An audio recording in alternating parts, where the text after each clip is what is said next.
한 외국인 언어학자가 처음 한국 땅을 밟았을 때 온통 처음 보는 글자들이었습니다. 그런데 이상하게도 눈이 떠나지 않았습니다. 그는 나중에 이 순간을 이렇게 기록했습니다. 나는 그 글자들을 읽지 못했다. 그러나 아름답다는 것은 알았다. 세계에는 약 7,000개의 언어가 있습니다. 그중 문자를 가진 언어는 300개가 채 되지 않습니다. 그리고 그 300개 중에서 만든 사람의 이름과 만들어진 날짜가 역사에 정확히 기록된 문자는 단 하나뿐입니다. 바로 한글입니다. 그런데 유네스코는 한글을 가리켜 이렇게 말했습니다. 세계에서 가장 독창적이고 가장 과학적인 문자. 과학적이라는 말은 그렇다 치더라도 세계 언어학자들이 한글 앞에서 가장 많이 하는 말은 따로 있습니다. 왜 이렇게 예쁘지? 여러분 생각해 보신 적 있으십니까? 세상에서 글자를 보고 예쁘다고 곱다고 말하는 문화가 과연 몇이나 될까요? 그리고 우리가 매일 아무렇지 않게 쓰는 이 글자가 600년 전 한 왕이 백성을 가엾이 여기는 마음 하나로 설계해 넣은 아름다움이라는 것을 우리는 정말 알고 있을까요? 감동 소식통에서만 들을 수 있는 글자 속에 담긴 600년의 아름다움 이야기 지금 시작합니다. 이야기 시작하기 전에 구독과 좋아요 눌러주시면 더 좋은 영상 제작에 큰 힘이 됩니다. 항상 시청해주셔서 감사합니다. 안녕하세요. 저는 독일 하이델베르크 대학교에서 문자학을 가르치는 언어학자 토마스 바우어입니다. 제가 처음 한글을 만난 것은 1989년 제 나이 26이었습니다. 당시 저는 세계 문자 체계를 연구하는 프로젝트에 참여하고 있었고 동아시아 문자들을 직접 눈으로 보기 위해 서울에 처음 발을 디뎠습니다. 공항을 빠져나와 거리로 나서는 순간 저는 발걸음이 멈췄습니다. 간판이, 표지판이, 가게 이름이 온통 낯선 글자들로 가득했습니다. 그런데 이상했습니다. 읽을 수는 없었지만 왠지 눈이 떠나지 않았습니다. 선과 원과 네모가 조화롭게 모여 하나의 덩어리를 이루는 그 모양이 마치 어떤 규칙을 따르는 것처럼 마치 설계도처럼 느껴졌습니다. 그날 저는 숙소에 돌아와 노트에 이렇게 적었습니다. 이 문자는 보기 위해 만들어진 것 같다. 그러나 제가 진짜로 한글의 의미를 깨닫게 된 것은 그로부터 며칠 뒤의 일이었습니다. 한국인 연구 동료의 집에 초대를 받아 방문했을 때의 이야기입니다. 동료의 어머니는 그날 오래된 나무 책상 앞에 앉아 붓을 들고 계셨습니다. 흰 한지 위에 먹물로 천천히 글씨를 써내려가는 모습이었습니다. 저는 잠시 그 광경을 바라보았습니다. 소리 없이 그저 바라만 보았습니다. 획 하나가 내려오고 또 하나가 옆으로 뻗고 마지막 점 하나가 아래에 찍히자 하나의 글자가 완성되었습니다. 그 순간 저도 모르게 나직이 말했습니다. 아름답다. 동료가 웃으며 말했습니다. 우리 어머니는 매일 아침 이렇게 글씨를 쓰십니다. 마음을 정돈하는 시간이라고 하시죠. 저는 그 말이 오래 머릿속을 맴돌았습니다. 글씨를 쓰는 것이 마음을 정돈하는 시간이라니. 글자를 단순한 기록 수단이 아니라 하루의 의식처럼 대하는 문화. 그 안에는 우리 서양인들이 쉽게 이해하지 못하는 어떤 깊은 감각이 있었습니다. 그날 이후 저는 본래 연구 계획을 잠시 뒤로 미루고 한글이라는 문자 자체를 더 깊이 파고들기 시작했습니다. 어릴 적 동료가 할머니의 붓글씨를 처음 본 순간을 이야기해 준 적이 있습니다. 글자를 읽기도 전에 먼저 곱다는 느낌이 들었다고. 그때는 그게 왜인지 몰랐다고. 그냥 할머니 손에서 나오는 것이니까 다 아름다운 줄만 알았다고. 그러나 그것이 단순히 할머니의 손재주가 아니었다는 것을 우리는 이제 함께 이야기해 보려 합니다. 한글이라는 문자가 처음부터 아름답게 설계되었다는 것. 그것이 우연이 아니었다는 것. 그리고 그 아름다움이 600년이 지난 지금까지도 살아 숨쉬고 있다는 것을. 저는 그 이야기를 처음부터 차근차근 들려드리고 싶습니다. 문자학자로서가 아니라 한글의 아름다움에 처음으로 눈을 뜬 한 사람의 이야기로. 저는 문자학자로서 30년 넘게 세계의 문자들을 연구해 왔습니다. 이집트의 상형 문자에서부터 수메르의 쐐기 문자, 라틴 알파벳, 한자, 아랍 문자, 인도의 데바나가리 문자까지 인류가 만들어낸 수많은 문자들을 직접 보고 읽고 분석하고 비교해 왔습니다. 그 긴 여정 속에서 제가 얻은 하나의 결론이 있습니다. 대부분의 문자는 기능을 위해 태어났다는 것입니다. 한번 생각해 보시기 바랍니다. 문자란 무엇을 위해 만들어졌을까요? 인류가 처음 문자를 만든 이유는 간단했습니다. 기억하기 위해서였습니다. 전달하기 위해서였습니다. 기록하기 위해서였습니다. 그래서 세계의 대부분 문자는 철저히 기능 중심으로 발전해 왔습니다. 먼저 한자를 보겠습니다. 한자는 사물의 모양에서 출발한 문자입니다. 해를 그리면 날일, 산을 그리면 외산, 나무를 그리면 나무목. 의미를 전달하는 것이 최우선이었기에 글자의 수가 점점 늘어났습니다. 상용 한자만 해도 수천 자, 전체를 합하면 수만 자에 달합니다. 배우는 데만 수년이 걸리는 방대한 체계입니다. 아름다움보다는 의미의 정밀한 표현이 목표였습니다. 그 다음 라틴 알파벳을 보겠습니다. 우리가 A, B, C, D로 아는 이 문자 체계는 페니키아 문자에서 시작해 그리스, 로마를 거치며 실용적으로 다듬어졌습니다. 기록을 빠르게 효율적으로 남기는 것이 목적이었습니다. 상인들이 거래를 기록하고 군인들이 명령을 전달하고 행정관이 세금을 계산하기 위한 도구였습니다. 글자 모양이 아름다운가 보다는 얼마나 빨리 쓸 수 있는가가 중요했습니다. 그래서 알파벳은 점점 단순하고 간결한 방향으로 진화했습니다. 아랍 문자는 또 다릅니다. 아랍 문자는 이슬람 종교의 확산과 함께 퍼져나간 문자입니다. 꾸란, 즉 이슬람 경전을 기록하기 위한 문자로서 발전했기 때문에 종교적 권위와 신성함을 표현하는 것이 핵심이었습니다. 아랍 문자 서예, 즉 아랍 캘리그래피가 발달한 것도 그 이유입니다. 그러나 그것은 문자 자체의 구조적 아름다움이라기보다는 쓰는 사람의 기술과 종교적 경건함이 결합된 예술에 더 가까웠습니다. 인도의 데바나가리 문자, 동남아시아의 각종 문자들도 마찬가지입니다. 그것들은 모두 언어를 기록하기 위한 실용적 필요에서 태어났고 오랜 세월에 걸쳐 조금씩 다듬어지고 변화해온 것들입니다.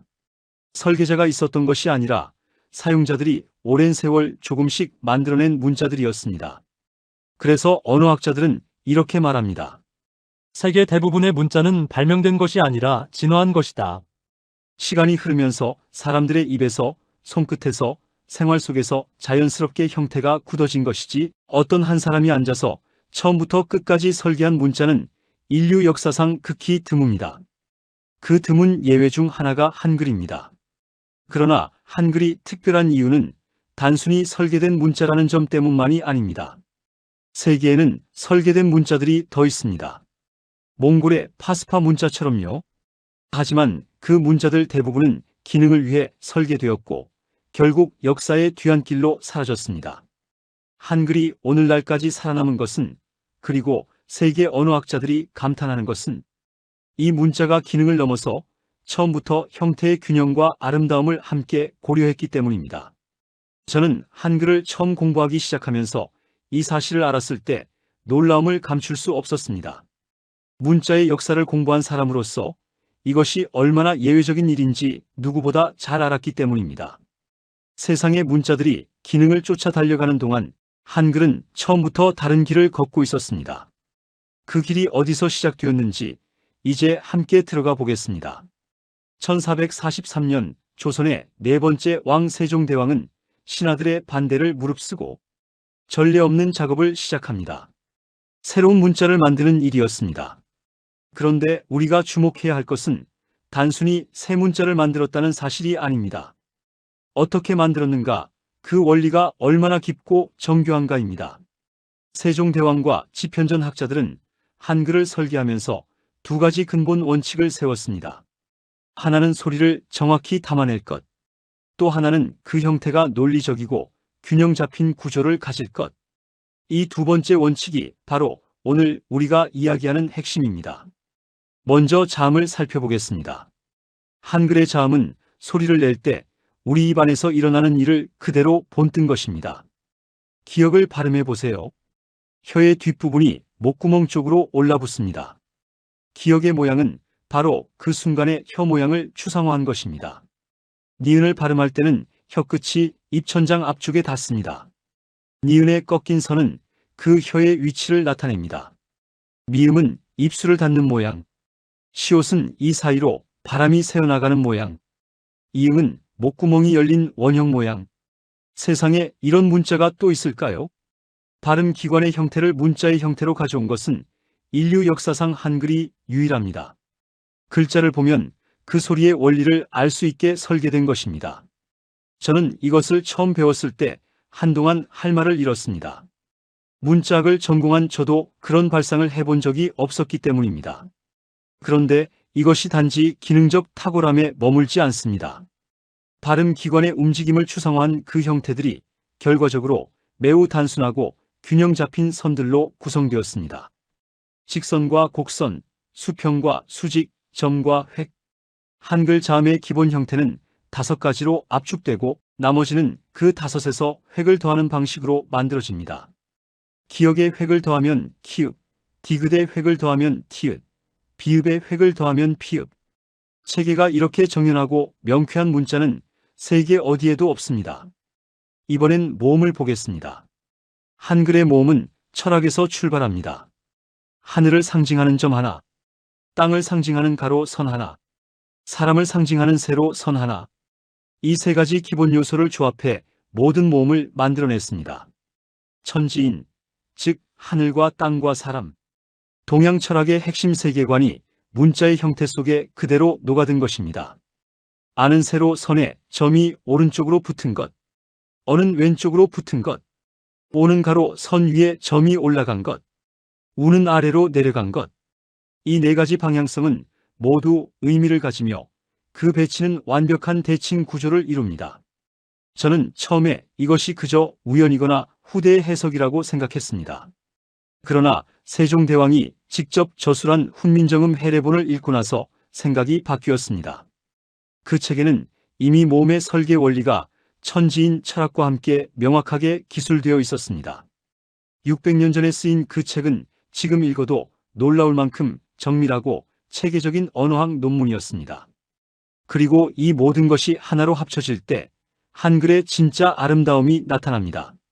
자음과 모음이 결합해 하나의 음절 덩어리를 만드는 방식, 즉 모아쓰기. 기역과 아가 만나면 가, 시옷과 오와 리을이 만나면 솔. 글자 하나가 하나의 사각형 안에 균형 있게 배열됩니다. 3개의 문자들은 대부분 가로로 쭉 이었습니다. APPLE처럼. 그러나 한글은 각 음절을 하나의 블록으로 만들었습니다. 이 모아쓰기 방식이 한글에 독특한 시각적 리듬감과 균형감을 부여합니다. 글자들이 가지런한 사각형 틀 안에 맞춰지기 때문에 한글로 쓰인 글은 마치 가지런하게 배열된 조형물처럼 보입니다. 외국인들이 한글을 처음 보고 예쁘다고 말하는 것은 감탄사가 아닙니다. 그것은 처음부터 형태의 아름다움을 고려해 설계된 문자에 대한 본능적인 심미적 반응인 것입니다. 저는 확신합니다. 세종대왕은 단순히 읽고 쓸 수 있는 문자를 만든 것이 아니었습니다.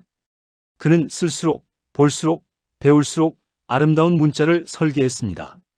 그것이 한글이 600년이 지난 지금도 세계 언어학자들에게 경이로운 문자로 남아있는 이유입니다.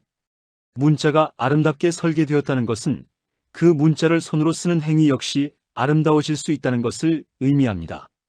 구조가 균형 잡힌 문자는 붓이나 펜을 들었을 때 자연스럽게 리듬을 타게 됩니다.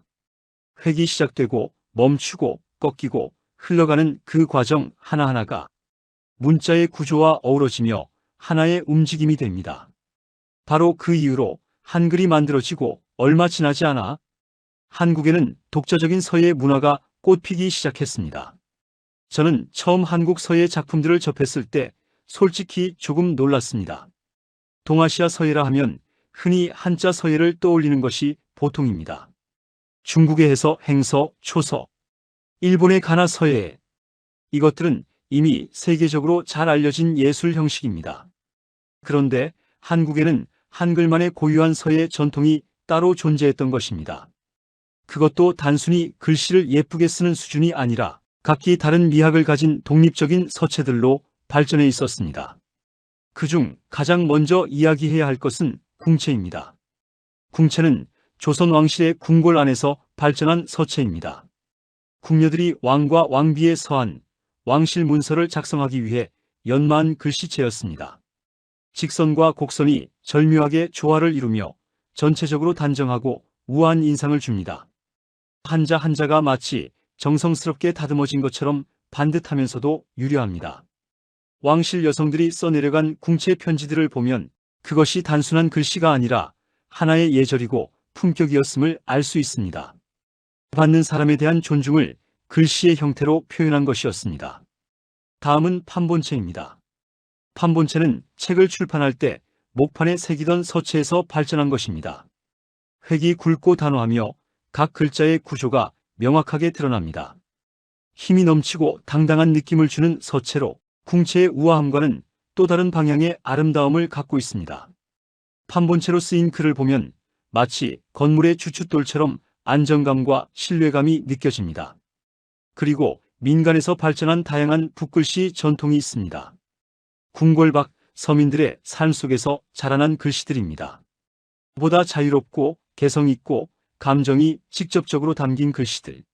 어떤 것은 대담하게 흘러내리고 어떤 것은 소박하고 정겨운 느낌을 줍니다. 잘 훈련된 기술보다 마음의 결이 그대로 손끝으로 전해진 듯한 글씨들. 그것들 역시 아름다웠습니다. 다른 방식으로 제가 특히 깊이 감동받은 것은 이것이었습니다. 한글은 같은 글자라도 쓰는 방식에 따라 전혀 다른 느낌을 만들어냅니다. 궁체로 쓴 사랑은 단정하고 고귀한 감정처럼 보입니다. 민체로 쓴 사랑은 따뜻하고 친근한 감정처럼 보입니다. 판본체로 쓴 사랑은 깊고 묵직한 감정처럼 보입니다. 같은 단어인데 글씨체에 따라 감정의 결이 달라지는 것입니다. 이것은 문자가 단순히 의미를 전달하는 기호가 아니라 감정을 담는 그릇이 된다는 뜻입니다. 한글이라는 문자가 그 아름다운 구조 덕분에 쓰는 사람의 마음을 담을 수 있는 형태적 여백을 가지고 있기 때문에 가능한 일이었습니다. 저는 오랫동안 한국의 서예 관련 자료들을 수집하고 연구했습니다. 그 과정에서 오래된 궁체 편지 한 장을 복사본으로 구한 적이 있습니다. 어느 왕실 여성이 멀리 있는 가족에게 쓴 편지라고 했습니다. 저는 한글을 완전히 읽을 수는 없었지만 그 글씨를 바라보는 것만으로도 보내는 사람의 마음이 느껴지는 것 같았습니다. 조심스럽고 정갈한 획들 사이로 아끼는 마음이 배어 있는 것 같았습니다. 동료에게 그 이야기를 했더니 동료가 조용히 말했습니다. 우리 할머니도 편지를 쓸 때 글씨를 여러 번 고쳐 쓰셨어요. 글씨가 마음을 담는 것이라고 하셨거든요. 글씨가 마음을 담는다. 서양의 글쓰기 문화에서는 흔히 듣기 어려운 말이었습니다. 빠르고 정확하게 전달하면 그만인 도구로서의 문자. 그러나 한국에서 글씨는 그 이상이었습니다. 글씨를 쓰는 행위 자체가 마음을 가다듬고 상대에 대한 예의를 표현하는 과정이었습니다. 그 문화가 가능했던 것은 결국 한글이라는 문자가 처음부터 그러한 아름다움을 품을 수 있는 구조로 만들어졌기 때문이라고 저는 생각합니다. 형태가 아름다운 문자이기에 그 문자를 쓰는 행위도 아름다운 예술이 될 수 있었던 것입니다. 서예는 단순한 글씨 기술이 아니었습니다. 그것은 한글을 통해 피어난 한국인의 신미 감각이 만들어낸 꽃이었습니다. 아름다운 구조를 가진 문자가 있고 그 문자를 아름답게 쓰는 서예 전통이 발달했다면 그 다음에 일어나는 일은 자연스러운 것이었습니다. 글자가 일상 속으로 들어와 디자인 그 자체가 되는 것입니다. 저는 한국에서 연구 생활을 이어가는 동안 거리를 걷다가 멈춰 서는 일이 잦았습니다. 처음에는 낯선 이방인의 호기심 탓이라고 생각했습니다.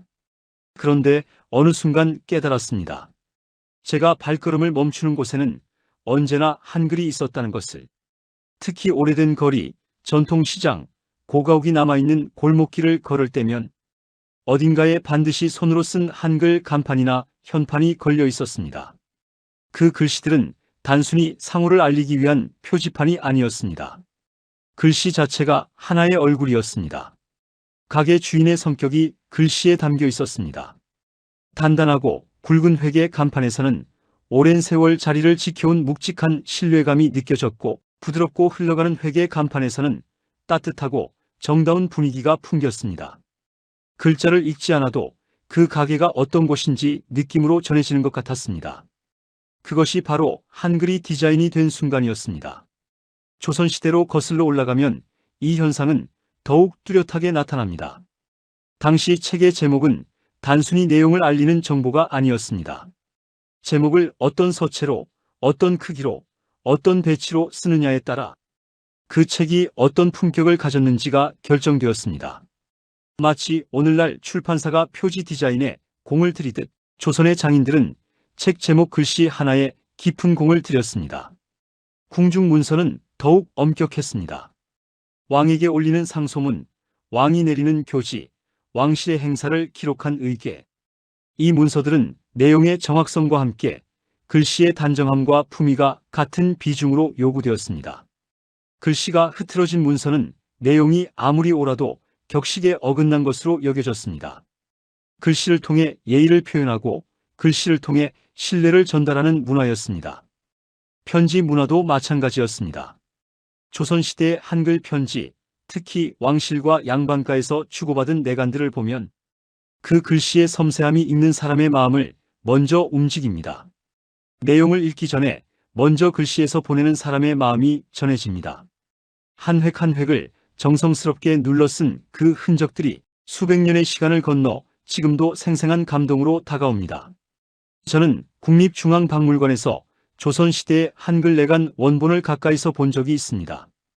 유리 너머로 바라본 그 편지는 낡고 발해 있었지만 글씨만큼은 살아있는 것처럼 느껴졌습니다.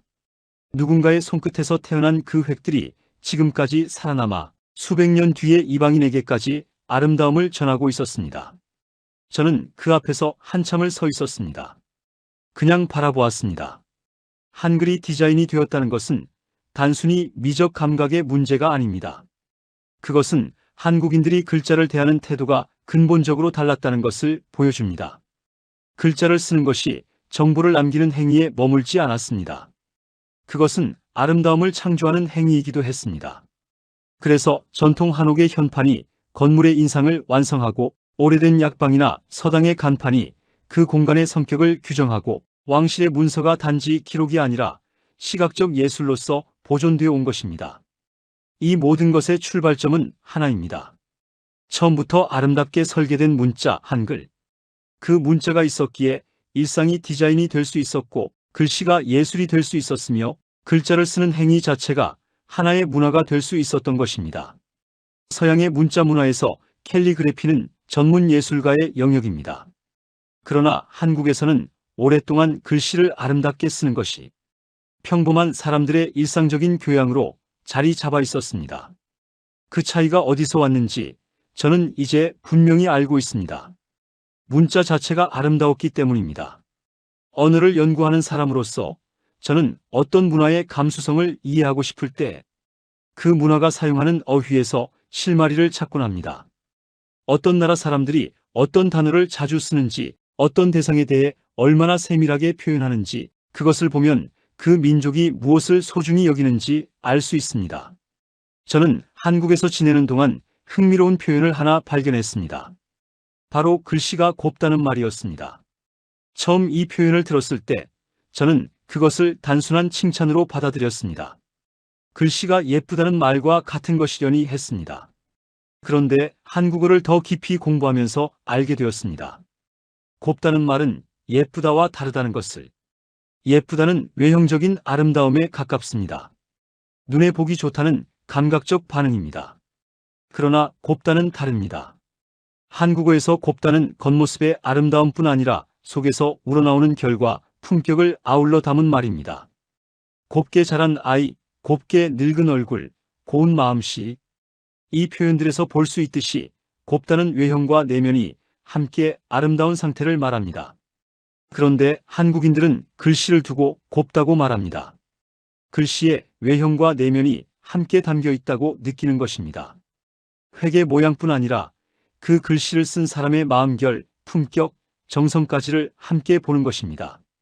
저는 이 사실이 몹시 인상적이었습니다. 세계의 수많은 언어를 공부했지만 글씨를 이런 방식으로 표현하는 문화를 저는 그전에 알지 못했습니다. 영어에서 글씨를 표현할 때는 보통 이렇게 말합니다. 니트 핸드라이팅 단정한 글씨, 뷰터펄 핸드라이팅 아름다운 글씨, 독일어에서도 비슷합니다. 모두 글씨의 기술적 완성도나 시각적 완성도를 평가하는 말입니다. 그러나 글씨가 곱다는 말은 기술과 품격과 마음을 동시에 담습니다. 글씨를 하나의 인격처럼 대하는 표현입니다. 이 차이는 사소한 것처럼 보이지만 사실은 매우 큰 문화적 차이를 반영합니다. 한국에서 글씨는 오랫동안 단순한 기능적 표기 수단이 아니었습니다. 그것은 쓰는 사람의 인격과 교양을 드러내는 창이었고 받는 사람에 대한 예의와 정성을 전달하는 통로였으며 아름다움을 일상 속에서 실천하는 방식이었습니다.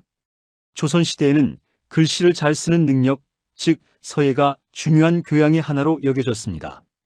관리를 등용하는 시험에도 글씨의 품격이 평가 항목에 포함되었을 정도입니다. 그것은 단순히 글씨를 잘 쓰는 기술을 보는 것이 아니었습니다.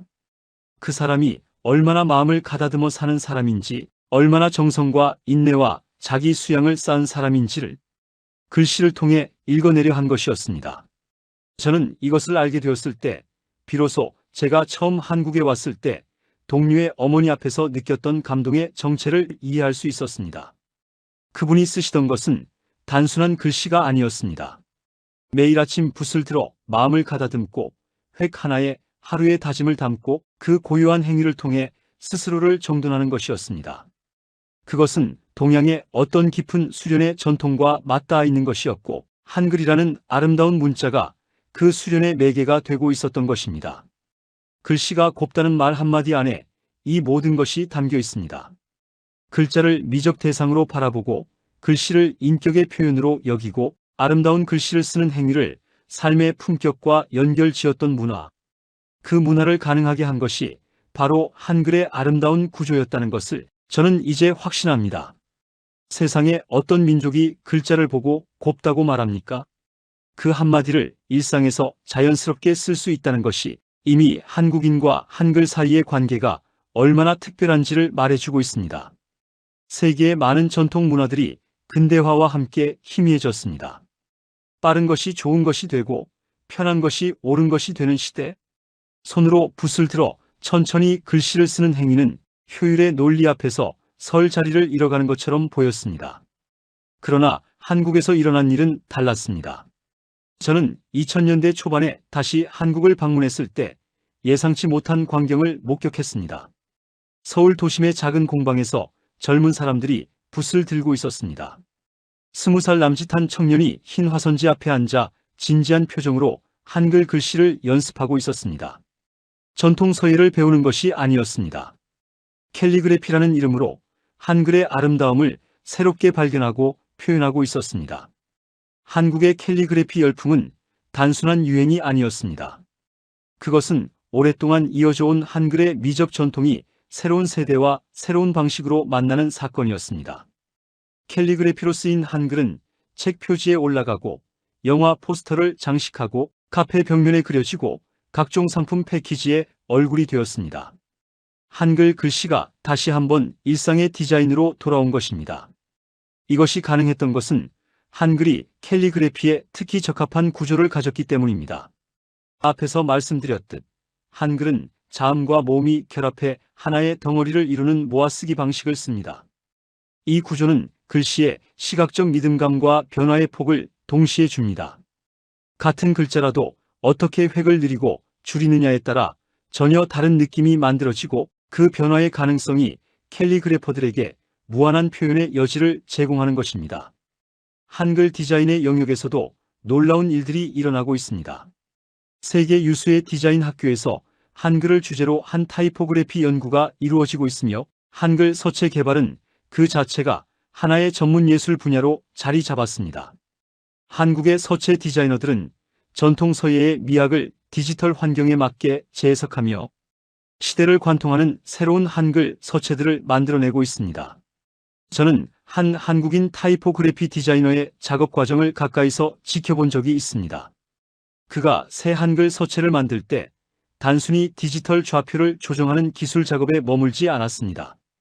그는 조선시대 궁체 편지들을 펼쳐놓고 오래 바라보았습니다. 전통 판본 목판본 책의 인쇄 글자들을 확대해 획의 시작과 끝을 세밀하게 관찰했습니다.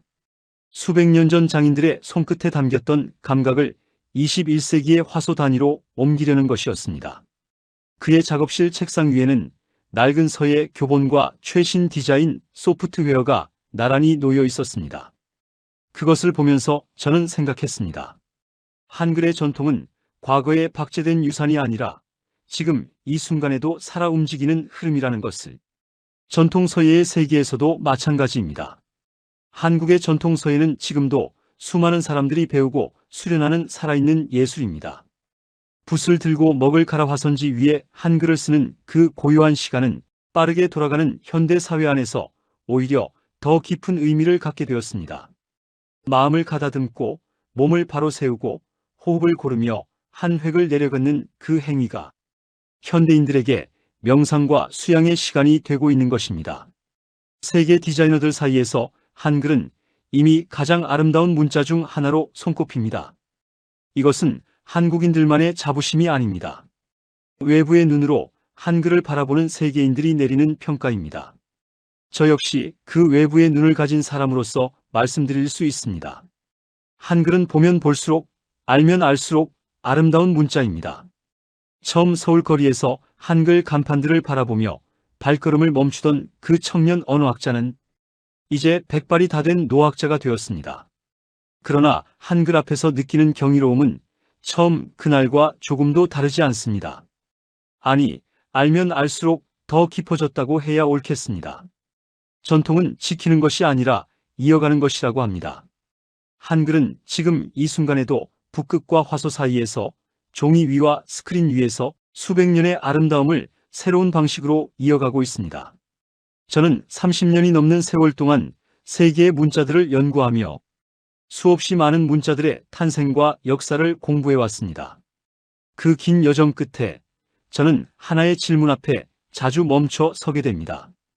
인류는 왜 문자를 만들었을까요? 가장 단순하고 명쾌한 답은 이것입니다. 필요했기 때문입니다. 기록하고 전달하고 남기기 위해서. 그러나 그 필요 너머에 무언가를 더 담으려 한 사람들이 있었습니다. 기능 너머의 무언가. 그것은 바로 아름다움이었습니다. 역사 속에서 문자를 대하는 방식은 민족마다 달랐습니다. 어떤 민족은 문자를 권력의 도구로 삼았습니다. 고대 이집트에서 히에로글리프는 신관과 왕족의 전유물이었습니다. 일반 백성은 그 글자를 알 수도 쓸 수도 없었습니다. 문자를 소수가 독점함으로써 권력을 유지한 것입니다. 어떤 민족은 문자를 종교의 수단으로 사용했습니다. 신의 말씀을 기록하고 경전을 보존하고 교리를 전파하기 위한 것이었습니다. 그래서 그 문자는 신성화돼 모든 사람의 것이 되지는 못했습니다. 어떤 민족은 문자를 상업과 행정의 도구로 발전시켰습니다. 거래를 기록하고 세금을 계산하고 법령을 문서화하기 위한 실용의 기호였습니다. 그러나 조선의 세종대왕은 전혀 다른 생각으로 문자를 만들었습니다. 훈민정음, 즉 백성을 가르치는 올바른 소리. 이름 자체가 이미 그 철학을 담고 있습니다. 문자를 소수의 특권층만 가지는 것이 아니라 모든 백성이 쉽게 배우고 자유롭게 쓸 수 있도록 하겠다는 것. 당시로서는 세계 어디서도 유래를 찾기 어려운 발상이었습니다. 세종대왕은 훈민정음 서문에서 직접 말했습니다. 나라의 말이 중국과 달라 문자가 서로 통하지 아니하므로 어리석은 백성이 말하고자 하는 바가 있어도 마침내 제 뜻을 펴지 못하는 자가 많다. 내 일을 가엾이 여겨 새로 28글자를 만드니 사람마다 쉽게 익혀 날마다 씀에 편안케 하고자 할 따름이다. 가엾이 여겨. 권력자가 백성을 향해 이 말을 쓴 것입니다. 그리고 그 마음이 문자의 설계 원리 속에 그대로 녹아들었습니다. 쉬워야 했습니다. 배우기 쉽고 쓰기 쉽고 기억하기 쉬워야 했습니다. 그래서 한글은 단 며칠 만에 기본을 익힐 수 있는 문자가 되었습니다. 세계 어떤 문자도 이렇게 짧은 시간에 기본을 익힐 수 있는 것은 없습니다. 그리고 이 모든 것 위에 아름다움이 더해졌습니다. 쉬운 것에 그치지 않고 아름다운 것까지 만들어낸 것입니다. 세계가 놀랐습니다. 유네스코는 1997년 훈민정음 해례본을 세계 기록 유산으로 등재했습니다. 단순히 오래된 기록이기 때문이 아니었습니다. 그 책이 담고 있는 내용, 즉 한 문자의 탄생 철학과 설계 원리가 인류의 지적 유산으로서 충분한 가치를 가진다고 판단한 것입니다. 영국의 언어학자 제프리 샘스는 한글에 대해 이렇게 평가했습니다. 한글은 세계 문자 중에서 가장 발달한 문자 체계 중 하나이며 그것이 한 시대, 한 사람의 천재적 발명에서 나왔다는 점이 놀랍다. 저는 이 평가에 전적으로 동의합니다. 그러나 저는 여기에 한 가지를 더 덧붙이고 싶습니다. 한글의 기적은 세종대왕 한 사람의 천재성에서만 나온 것이 아니라는 것입니다. 그 문자를 600년 동안 사랑하고 지키고 아름답게 써온 한국인들의 마음이 있었기에 한글은 지금도 살아있는 것이라고 한국만이 해낸 기적이 있습니다. 글자를 기록 도구로 만든 것이 아니라 아름다움을 담은 문화유산으로 만든 것. 글씨를 쓰는 것이 마음을 가다듬는 수련이 되고 글자를 보는 것이 아름다움을 느끼는 경험이 되고 그 문자를 쓴다는 것이 민족적 자부심의 원천이 되는 나라. 어떤 민족은 글자를 권력으로 삼았고 어떤 민족은 글자를 신의 이름으로 봉인했으며 어떤 민족은 글자를 돈을 세는 도구로 사용했습니다. 그러나 한국인은 글자를 아름답게 만들었습니다. 그리고 그 아름다운 글자를 모든 백성에게 나누어 주었습니다. 저는 평생 문자를 연구한 사람으로서 단언할 수 있습니다. 이것은 인류 역사에서 유례가 없는 일입니다. 한글은, 그리고 한글을 만들고 지켜온 한국인은 진실로 특별합니다. 저는 이제 연구실로 돌아가야 할 시간이 다가오고 있습니다. 오늘 제가 여러분과 나눈 이야기들을 되새겨봅니다. 서울 거리에서 처음 한글 간판 앞에 멈춰 섰던 26살의 청년. 동료의 어머니가 새벽에 홀로 붓을 들고 글씨를 쓰시던 그 고요한 장면. 수백 년 전의 손끝에서 나온 획들이 유리 너머 여전히 살아있던 박물관의 오후. 그 모든 순간들이 저를 이 자리로 이끌었습니다. 여러분, 우리는 매일 글자를 씁니다. 아침에 눈을 뜨면서부터 밤에 잠자리에 들기까지 문자 메시지를 주고받고 인터넷을 검색하고 메모를 하고 일기를 씁니다. 그 모든 행위 속에서 한글은 너무나 자연스럽게, 너무나 당연하게 거기 있습니다. 바로 그 당연함 속에 잊혀가는 것이 있습니다. 이 글자가 얼마나 특별한 것인지, 이 글자 안에 얼마나 깊은 생각과 아름다움이 담겨 있는지, 이 글자를 쓴다는 것이 얼마나 오랜 역사와 이어진 행위인지. 한글은 단순한 문자가 아닙니다. 그것은 600년 전 한 왕이 백성을 가엾이 여기는 마음으로 설계한 선물이었고 수많은 서예가와 학자와 장인들이 대를 이어 갖고 온 살아있는 예술이었으며 이 땅에서 살아온 사람들이 기쁨과 슬픔과 사랑을 담아 써온 삶의 그릇이었습니다. 여러분의 어머니가 손편지를 쓰실 때 정성스럽게 글씨를 고르셨다면 그것은 단순히 깔끔하게 보이려는 것이 아니었습니다. 한글로 쓰인 글씨 한자 한자에 마음을 담을 수 있다는 것을 몸으로 알고 계셨기 때문입니다. 여러분이 어릴 적 선생님의 칠판 글씨를 보며 참 곱다고 생각하셨다면 그것은 그냥 지나쳐버릴 감상이 아니었습니다. 한글이 가진 본래의 아름다움이 여러분의 눈에 닿은 순간이었습니다. 저는 이방인으로서 한글을 공부하며 한 가지 부러운 것이 있었습니다. 여러분은 이 아름다운 문자를 태어나면서부터 갖고 있다는 것입니다. 배우려 하지 않아도 자연스럽게 몸 안으로 들어온 문자. 그것이 얼마나 큰 선물인지 조금 거리를 두고 바라본 저 같은 사람이 어쩌면 더 잘 알 수 있는지도 모릅니다.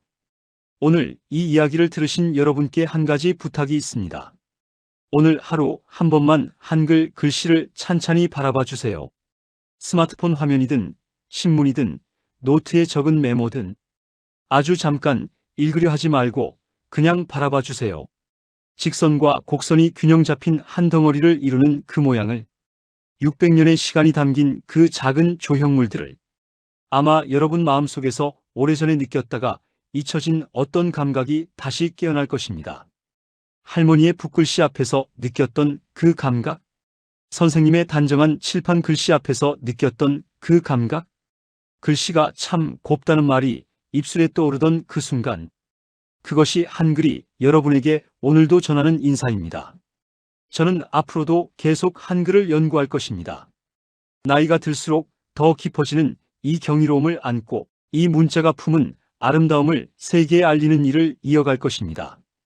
그것이 제가 26살 서울 거리에서 발걸음을 멈춘 그 순간부터 지금까지 이어온 저의 여정입니다. 여러분은 한글을 처음 보고 혹은 오랜만에 다시 보고 참 곱다고 느낀 순간이 있으셨나요?